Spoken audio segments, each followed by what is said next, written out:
Ngayong February 28, huling biyernes ng buwan, gawin niyo po ang bagay na ito upang ikay araw-araw na swertihin, dadami ang inyong pera at ang iyong customer sa negosyo, at hindi ka na malulugi pa.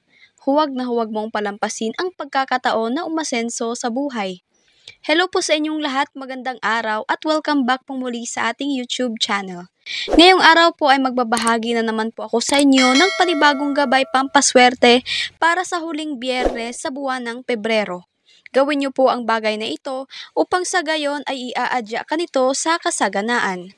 Bago po tayo magsimula, paalala lamang po, ito ay pawang mga gabay pampaswerte lamang at nakadepende na po sa atin kung gagawin natin ang mga bagay na ito, at kung sensitibo po kayo sa mga ganitong paksa, maring skip na lamang po muna ninyo ang video na ito. At kung ikaw naman ay may 100% paniniwala sa mga kapangyarihan ng gabay at pampaswerte, panoorin nyo lamang po ang video na ito hanggang sa dulo upang mayroon po tayong matutunan sa gabay na ating gagawin ngayon. Kailangan lamang po natin ng bigas na nakalagay po sa isang mangkok dahil ang bigas po ay sumisimbolo ng kasaganaan at abundance. Iaadya ka rin ito sa swerte, kaya huwag kayong mawawala ng bigas.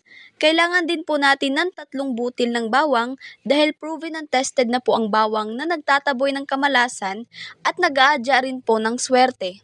Humihigop din po ito ng mga negative energy na present sa loob ng ating tahanan.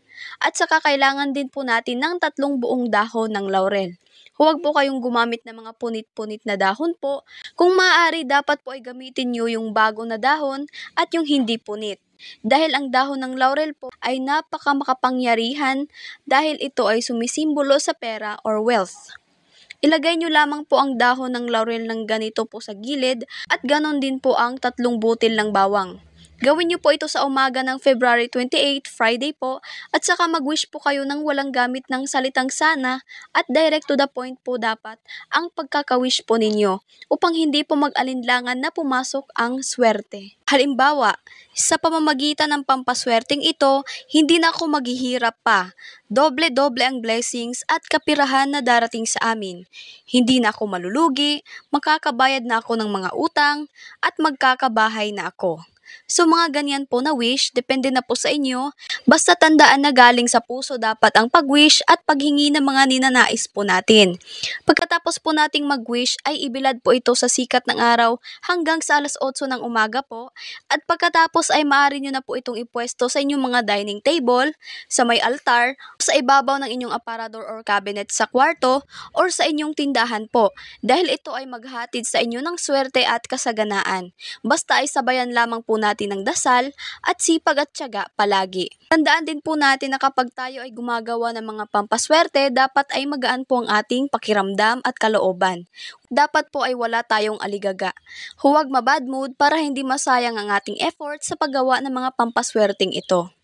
Paalala lamang po, ito ay pawang gabay lamang at mas mainam pa rin na sabayan palagi natin ng kilos at tiyaga at lalong-lalo na ang dasal sa poong may kapal.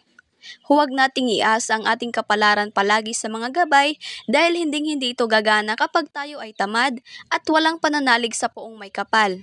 Kaya aside sa mga pampaswerte, dapat doblehin natin ang sikap palagi at magdasal po tayo dahil iba pa rin ang kapangyarihang hatid ng ating Panginoon. Nawa ay maging positibo tayo palagi at nawa ay maging masagana ang ating pamumuhay sa taong ito. I claim it, I claim it, I claim it. Good luck and God bless po sa ating lahat.